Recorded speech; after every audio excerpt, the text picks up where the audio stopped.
नमस्कार दोस्तों, मैं आपका होस्ट दोस्त विक्रांत जोशी आपका स्वागत करता हूं मेरे रिव्यू मास्टर में। दोस्तों, आप सभी लोगों को 72वें स्वतंत्रता दिवस की बहुत बहुत शुभकामनाएं। यदि आपने प्रधानमंत्री का सुबह का भाषण सुना होगा तो उसमें उन्होंने कहा कि 2022 में इसरो अपना मैन मिशन स्पेस में करेगा, यानी कि किसी एक व्यक्ति को, वो आदमी या औरत कोई भी हो सकता है, उसको स्पेस में भेजेगा।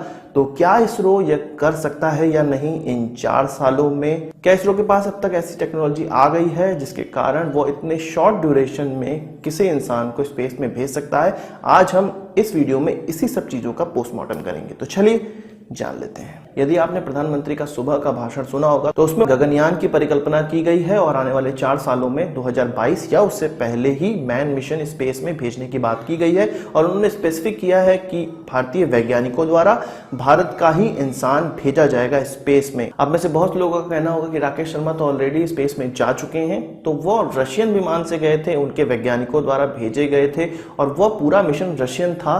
केवल और केवल एक भारतीय व्यक्ति को इन्वॉल्व किया गया था। इसी तरह कल्पना चावला भी नासा के लिए काम करती थी और वो स्पेस में गई थी। सुनीता विलियम्स भी स्पेस में इसी कारण से गई थी। पर भारत के वैज्ञानिकों द्वारा, भारत के स्पेस शटल के द्वारा और भारत के एजेंसी के द्वारा कोई भी भारतीय व्यक्ति आज तक स्पेस में नहीं भेजा गया है। तो क्या ये पॉसिबल है इसरो के द्वारा इन 4 सालों में? उसकी बात कर लेते हैं। सबसे पहले हम लोग जान लेते हैं कि स्पेस में किसी आदमी को भेजने के लिए क्या क्या चीजों की बहुत ज्यादा आवश्यकता होती है। जो मेन बिल्डिंग ब्लॉक्स हैं वो क्या क्या हैं? सबसे पहला क्रू मॉड्यूल होता है जो कि स्पेस तक इंसान को ले जाए और सुरक्षित वापस लेकर आए। इसके बाद क्रू मॉड्यूल एस्केप सिस्टम होता है।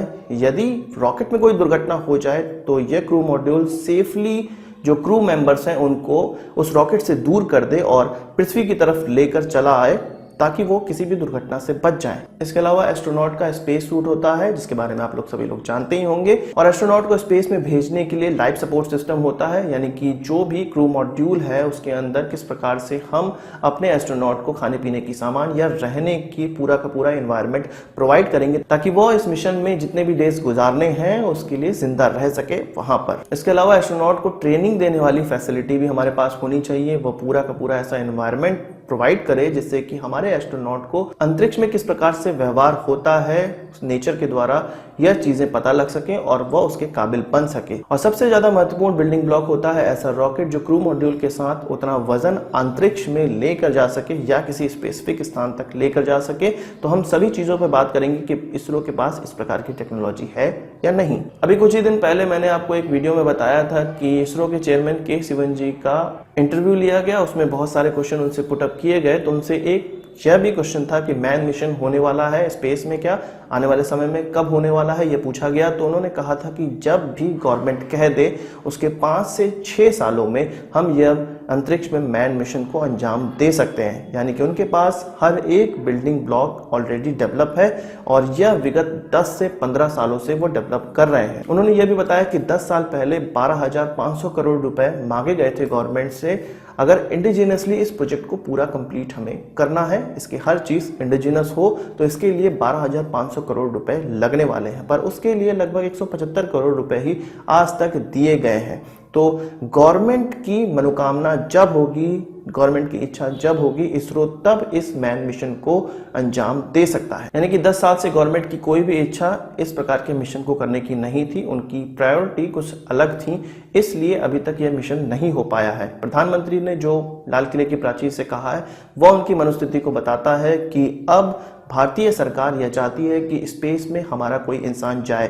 तो ऐसा पॉसिबल हो सकता है, पर 4 सालों के अंदर यह पॉसिबल होना बहुत ज़्यादा मुश्किल है, क्योंकि इसरो के मुताबिक 5 से 6 साल समय लगने वाले हैं। और जो भी डेडलाइन, जो भी समय दिए जाते हैं उससे अधिकतर होता है कि हर स्पेस एजेंसी के साथ होता है कि वो डेडलाइन को क्रॉस कर जाती है। तो मेरे हिसाब से उनको 8 से 9 साल का समय लग सकता है यदि वो आज गवर्नमेंट डिक्लेयर कर दे कि हमें मैन मिशन करना है, या इसरो को यह कह दे कि अब मैन मिशन करना है और उसके लिए पूरे फंड और फैसिलिटी उपलब्ध कराई जाए। इसरो के चेयरमैन का कहना था कि क्रू मॉड्यूल का टेस्ट उन्होंने 2014 में ही कर लिया था। उसकी री एंट्री का भी टेस्ट कर लिया गया है 2016 में, और हाल ही में खबरों में मैंने आपको बताया था कि क्रू मॉड्यूल एस्केप सिस्टम का भी टेस्ट किया गया है। तो 3 टेक्नोलॉजी हमारे पास है। इसके अलावा जो एस्ट्रोनॉट का स्पेस सूट होता है वह भी एक प्रोटोटाइप उसका डेवलप हो चुका है। अगर फंडिंग मिले तो उसको अच्छे से पूरा डेवलप किया जा सकता है। इसके अलावा जो एस्ट्रोनॉट को सिखाने के लिए फैसिलिटी है वो अभी तक भारत के पास नहीं है, जिसमें काफी खर्चा होने वाला है और यह बिना पैसों के नहीं हो सकता है। और यदि बात की जाए अपने आखिरी बिल्डिंग ब्लॉक की यानी कि रॉकेट की, ऐसा लॉन्च व्हीकल जो कि इस क्रू मॉड्यूल को या पूरे मैन मिशन को लॉन्च कर सकता है, तो हमारे पास केवल और केवल अभी 4 टन के वजन को जियोसिंक्रोनस ऑर्बिट में प्लेस करने की क्षमता है। लोअर अर्थ ऑर्बिट में 6 टन के वजन को स्टेब्लिश करने की क्षमता है, और इसरो चाह रहा है कि अपने जो भी लॉन्च व्हीकल है उनको बढ़ाए, उनकी क्षमता को बढ़ाए। तो 3 से 4 सालों में यह क्षमता तो बिल्कुल आसानी से बढ़ सकती है।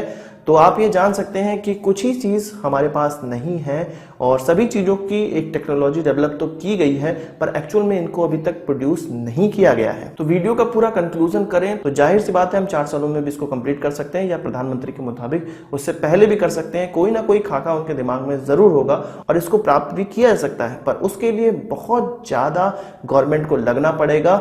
नहीं तो अगर जिस हिसाब से अभी इसरो या गवर्नमेंट चल रही है, फंड की थोड़ी कमी होती है, डीआरडीओ को भी हमने देखा है फंड की कमी होती है, तो अगर इसी प्रकार की फंड की कमी होती रहेगी तो 7 से 8 साल उसको आसानी से लग जाएंगे। कुछ 4 सालों में यह कल्पना नहीं की जा सकती है। तो आज की इस वीडियो के लिए बस इतना ही। स्वतंत्रता दिवस पर आपको यह वीडियो मुझे लगता है कि बहुत अच्छी लगी होगी। अगर अच्छी लगी हो तो इसको जबरदस्त थम्स अप दें, और यदि आपने हमारा चैनल तो सब्सक्राइब नहीं किया उसे भी कर लीजिए, क्योंकि हम इस प्रकार की वीडियो लाते रहते हैं जो कि आपका स्पेस और डिफेंस ज्ञान बहुत ज्यादा बढ़ाने वाला है।